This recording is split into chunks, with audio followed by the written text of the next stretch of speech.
नमस्कार प्रणाम दोस्तों, मैं पप्पू कुमार यादव और आप देख रहे हैं एक्सपोज बिहार। इससे पहला एक रिक्वेस्ट है दोस्तों, चैनल को सब्सक्राइब करके बेल आइकन भी प्रेस कर दीजिएगा। दोस्तों अब आते हैं सीधा मुद्दा पे। ये जो आप लोगों का भीड़ देख रहे हैं दोस्तों, फिल्म बोल राधा बोल को देखने के लिए लोग इकट्ठा हुआ था। खासकर महिलाओं भी बहुत ज़्यादा पसंद कर रहा है।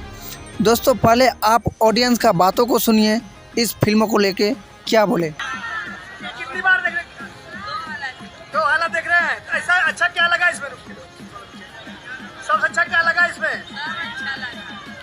तो सुन लिया दोस्तों, आप खुद अंदाज़ा लगा सकते हैं कि जिस भोजपुरी को लोग हमेशा अश्लील कहते थे, अब उसी भोजपुरी को लोगों द्वारा काफ़ी पसंद भी किया जा रहा है। भोजपुरी के एकलौता दबंग स्टार खेसारी का पहला फिल्म बना है, जिसको देखने के लिए महिलाएं भी सिनेमाघरों में जा रही है।